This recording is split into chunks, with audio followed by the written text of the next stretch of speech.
Boreal Televisión presenta.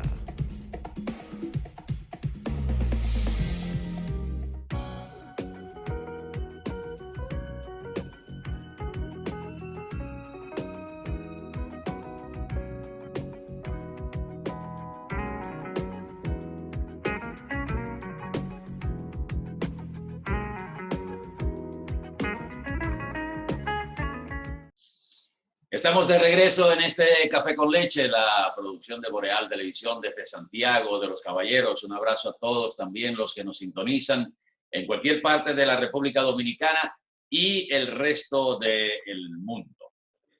Le interrumpí ahorita a don Cabral, le hice una observación, pero vamos con el tema. Sí, vamos con el tema de la segunda ocupación militar norteamericana de 1965. El que actuó, que era parte de la junta militar que estaba en San Isidro, el gobierno de reconstrucción nacional dirigido por el general Inver Barrera. Uno de sus miembros, el coronel Benoit. El coronel Benoit le solicitó al embajador Taplet Bennett en nombre del pueblo dominicano. En nombre del pueblo dominicano. Le solicitó este señor que se procediera a pedirle la intervención de Estados Unidos. Evidentemente que el gobierno de Johnson aceptó eso como excusa, porque ese señor solo no tenía la autoridad para hablar en nombre del pueblo dominicano.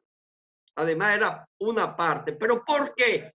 Porque desde el 26 en adelante, la línea de detención de la Guerra de Abril se situó en el Puente Duarte y ya comenzaron a romperse las barreras militares que auguraban la penetración de las fuerzas constitucionalistas hacia el otro lado, hacia el lado de el Osama, para ir rumbo a San Isidro, y ellos previendo esa situación de derrota militar que el pueblo junto con los militares constitucionalistas estaban logrando.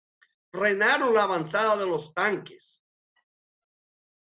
No importa que la aviación también hiciera ametrallamientos Y bombardeos. Y bombardeos. Y la propia Marina que bombardeó, cañoneó el Palacio Nacional. Es decir, la defensa militar de los llamados militares del gobierno de reconstrucción nacional provocó que ante esa derrota que ya se veía venir, solicitaran la intervención norteamericana a través del embajador residente en Santo Domingo, el señor Taplet Bennett, y que el gobierno Ramón Cabral, sí, te falta explicar el papel deshonroso que jugó la OEA para darle paso a las intenciones de Lyndon Johnson. No, pero ya eso vino posterior, inmediatamente. Cuando los Estados Unidos intervienen, todavía no se ha creado la Fuerza Interamericana de Paz, que es el preludio de la aceptación de la OEA a la intervención, a justificar la intervención norteamericana. Los norteamericanos intervinieron bajo el pretexto de salvar vidas y de evitar el comunismo. Hicieron el desembarco inicial el 28 de abril, por ahí, por Jaina, por esa zona por ahí, y avanzaron hacia la capital de la República.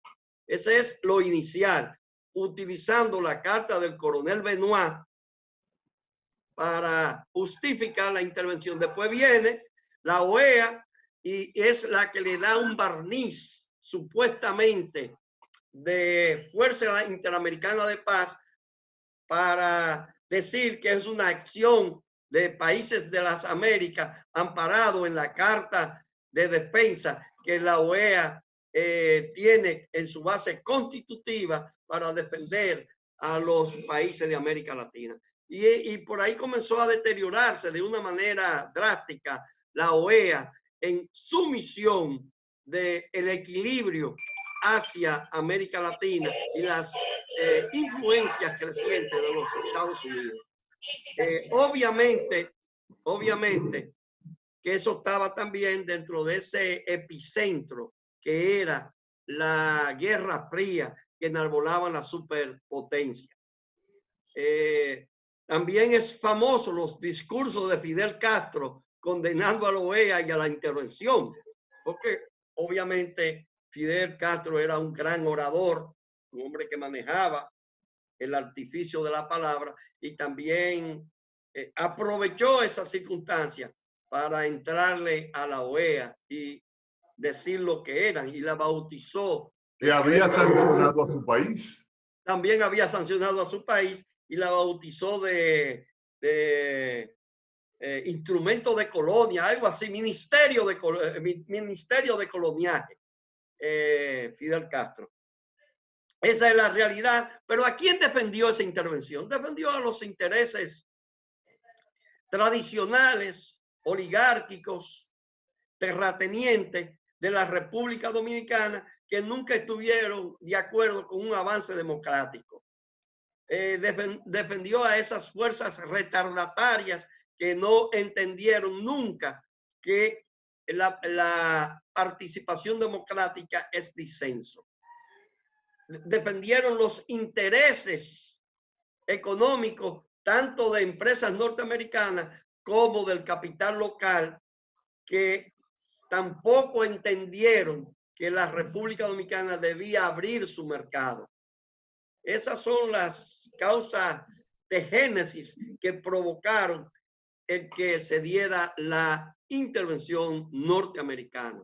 Y un hecho trascendental es que eso trae como consecuencia que los gobiernos sucesivos fueron mucho más apegados a los norteamericanos a partir de 1966. Y la influencia norteamericana en la vida política nacional estuvo, y casi hasta el día de hoy, con una predominancia muy notoria, aún con todos los esfuerzos que se han hecho. Cuando aquí se habla de la embajada, se está hablando de un Dios y se sabe quién es. De todas maneras, el pueblo dominicano ha seguido su lucha y la seguirá por un mejor destino, que es lo que nosotros tenemos que tener de conclusión. De progresar, de hacer una patria que dé albergue con menos desigualdades posible a la República Dominicana. Ese es el camino que nosotros debemos abogar a estos 55 años de la segunda intervención norteamericana a territorio dominicano. Por una patria que le dé mayor condiciones a los dominicanos. Todavía estamos en esa lucha y eso va a continuar hasta que se vayan creando las condiciones de un mejor estado social y democrático en la República Dominicana. En esencia, los norteamericanos invadieron la República Dominicana para que el pueblo no repusiera a Bosch en el poder. ¿Por qué razón? Porque los constitucionalistas, como tú dijiste al principio, estaban tomando la vanguardia en la lucha. Y si ganaban los constitucionalistas, no había de otra que poner a Bosch en el poder sin elecciones. Retrotraerse a la Constitución de 1970. Esa fue la razón, no hay que dar mucha vuelta. Porque le interesaba mucho más un gobierno títere, un gobierno genuflexo a los intereses norteamericanos, que uno que representara al pueblo dominicano de verdad. Y miren una cosa.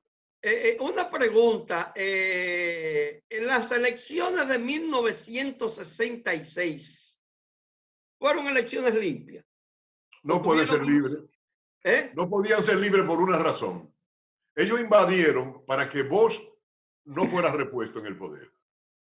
y se celebraron elecciones, ellos invadiendo a República Dominicana, no se habían ido. Y vos tienes que participar de las elecciones. O sea, van ellos a permitir que vos, por quien ellos invadieron, ganen las elecciones, van a meter su brazo hasta donde puedan para que no sea así. Además, el candidato que le disputaba a vos era Joaquín Balaguer, que comía en la casa de ellos, viene del trujillismo que ellos engordaron durante 31 años. Inclusive Juan Bocho no salió a hacer campaña como debió. No.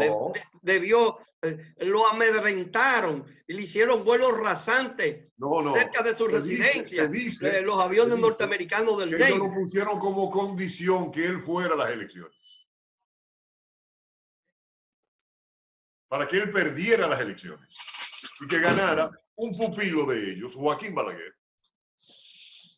Ese es el enfoque histórico que ustedes le están dando a la intervención del 65. Bueno, tú tienes otra, Atahualpa. No, yo estoy distinto. Espérate, perdón. Estoy recibiendo el genio político. No, muy elemental. Salirse en plena cámara, pero como esto es en vivo no hay problema, ¿verdad que sí, Danilo? Ajá, pero mira una cosa. Es muy elemental el curso que estaba tomando la guerra interna le daba ganancia de causa o posibilidades a los constitucionalistas. Los americanos lo ven y dicen, pero no podemos permitir esto. Si nosotros ayudamos a tumbar ese tipo, ahora vamos a permitir que lo suban de nuevo, como está Fidel Castro de tan cerca, e invadieron. Es más, el gobierno, Benoit le dijo personalmente al embajador Taple Bene, si no aguantamos 2 días, hay que actuar rápido, militarmente hablando. Pero ustedes no han citado, principalmente Cabral, ha citado el coronel Benoit, y no ha dicho qué papel jugaba y con qué autoridad fue el que solicitó la intervención norteamericana. No, él era miembro del gobierno de reconstrucción nacional, lo dije, que encabezaba el general Inver Barreras. Era uno de los miembros. Es decir, una de las partes involucradas. Ajá. Entonces, el hecho es por qué Inver Barreras, que era el jefe del gobierno de reconstrucción nacional, ¿por qué no lo pidió él? No firma él la solicitud. No, la firma Benoit, eso no está detalladamente explícito en las investigaciones históricas. ¿Por qué Benoit asume ese papel? Ahora, sí, Benoit le dijo, si no actúan rápido, en 2 días, este país cae en manos de los comunistas. Así mismo le dijo. Es decir, porque ya en el puente comenzaba a verse la debilidad de las tropas del CEPA en cuanto al empuje de los constitucionalistas. Y el pueblo iba a tomar a San Isidro. Ustedes vieron el tiempo que yo duré callado aquí, oyéndolo, o sea, viendo el análisis de ustedes. La pregunta, una de las fortalezas que exhiben los gobiernos supuestamente rebeldes o comunistas o socialistas es que le enseñan la historia de su país a sus ciudadanos, a sus estudiantes desde pequeños. En la República Dominicana tenemos un mal de fondo en ese sentido, porque no hemos implementado la enseñanza de la historia dominicana a los ciudadanos dominicanos. Todavía aquí estamos dando tumbos, queriendo ocultar protagonismos importantes en hechos desgraciados, porque el descendiente de ese ahora puede ser ministro o fue ministro, está vivo o tiene algún cargo o tiene una prestancia social que no quiero embarrarlo, no quiero echarme una vaina arriba con este tipo, con esta familia, que jugaron papeles importantes, negativos, protagónicamente negativos contra la República Dominicana. Y fíjense cómo la historia dominicana tiene hasta baches. Los hechos, las reseñas de la historia dominicana, ustedes ven que hasta brincan llegó un momento que la historia dominicana aquí se terminaba en 1965. Entonces, no tenemos un error, como tú dijiste cuando empezaste. No tenemos un error. Eso es adrede. Eso es adrede. Bueno, pero yo estoy señalando, yo no estoy diciendo que no sea adrede, estoy señalando una de las debilidades que tenemos en la República Dominicana. Tenemos un canal nacional que debía dedicarse justamente a resaltar los hechos históricos de la República Dominicana y no a una programación comercial, aunque competitiva con la televisora privada, la televisión privada. Los esfuerzos que ha podido hacer de vez en cuando Efemérides Patria para sacar uno que otro documental sobre principalmente los hechos que tienen que ver, que tienen relación con los padres de la patria, son de los pocos que uno puede señalar como positivos, pero en términos de enseñanza, en términos de formación histórica, el estudiante dominicano es cero. Eso es así. Cero. Con honrosas excepciones. Usted le habla a un estudiante dominicano de la Revolución de Abril, que fue ayer, o de lo que pasó en el 90 con la crisis electoral, lo que pasó en el 86, lo que pasó en el 78, y no saben un carajo de eso que pasó. ¿Por qué? Porque esa historia no se ha escrito, y lo que se ha escrito ha sido con sesgos de parcialidad de acuerdo a la visión del historiógrafo o del historiador, como ustedes lo quieran llamar. Y se plantea de que, bueno, en el 78 Joaquín Balaguer le quitó 4 senadores o 6 senadores a la oposición, le robó, pero no hay una reseña, no hay una narrativa donde se pongan los antecedentes y lo que pasó después y por qué pasó todo eso. Para que los muchachos aprendan a pensar. Y las consecuencias de eso. Hay unos ejercicios que se están haciendo muy populares ahora en las redes sociales, donde son ejercicios de puntuación, que por la falta de la lectura comprensiva, la mayoría de los estudiantes contestan de manera incorrecta. Porque no entienden la pregunta. Porque leen corrido y no se fijan en los puntos, no se fijan en las mayúsculas, no se fijan dónde comienza o termina una idea y comienza una información y termina la otra. No hay lectura comprensiva, pero en el área histórica en nuestro país siempre hemos tenido esa deficiencia, porque aquí hemos tenido el temor, el miedo de tocar nombres, apellidos sonoros. Y siempre tú ves que hay alguien que sale a reseñar por lo bajo. Porque ustedes saben quiénes se quedaron con la fortuna de Trujillo. Todo el mundo lo sabe aquí, quién se quedó con la fortuna de Trujillo, que eran socios testaferros que tenía Trujillo, y cuando mataron a Trujillo, que la familia Trujillo tuvo que salir con la sábana por un canto, esa gente aparecieron como los dueños de esas empresas, porque estaban a nombre de ellos y se quedaron, eran empresas de Trujillo. Pero búsquense un libro que diga quiénes eran. Ni señala esa parte, porque la historia dominicana que se está enseñando está muy deforme. No, por eso es que digo,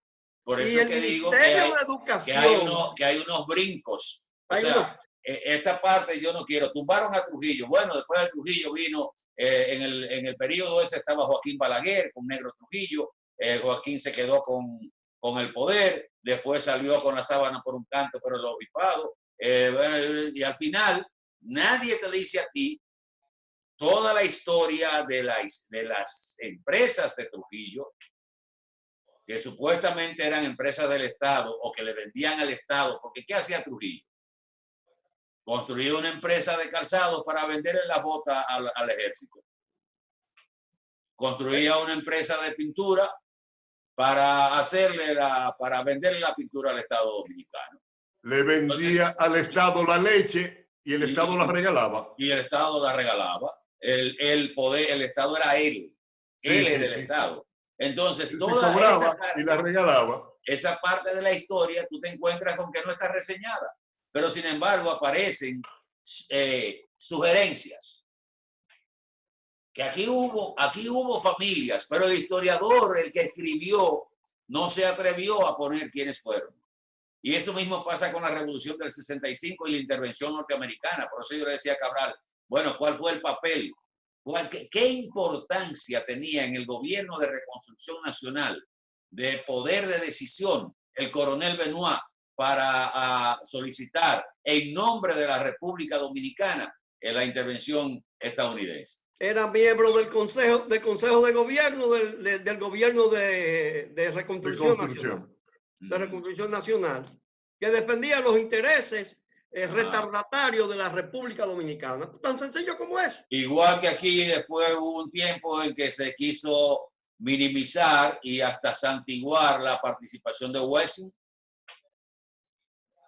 También es cierto. Que esa actuación de Elías Wessing y Wessing, que en paz descanse y que le hizo tanto daño a este país, fue la que Joaquín Balaguer recordó cuando lo llevó a televisión y le dijo conspirador impenitente.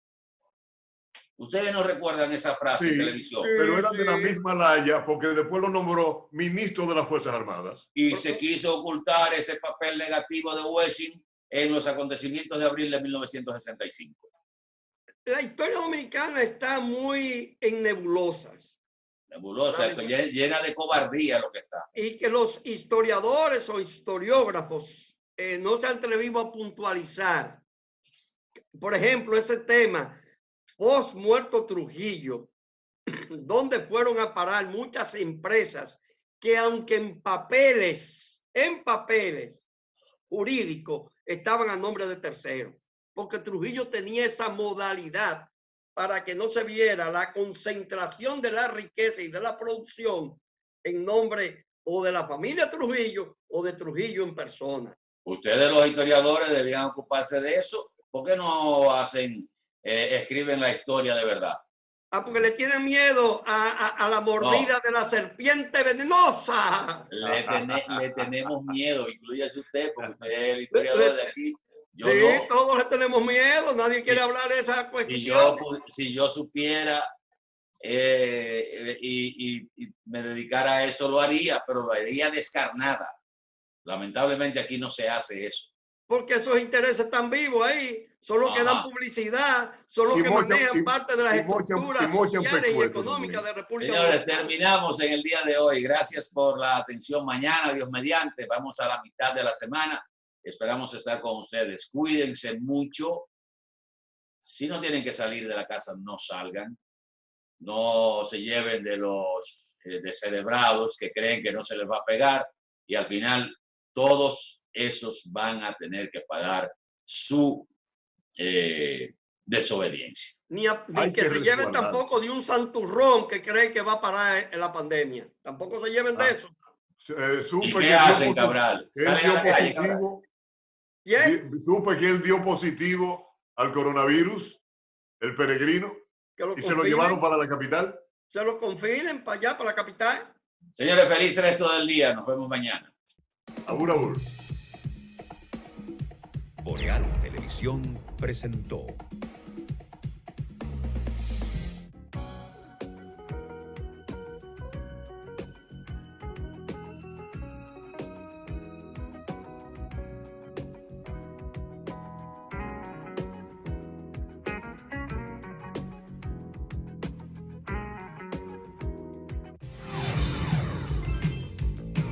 Estás viendo Boreal Televisión, voz dominicana.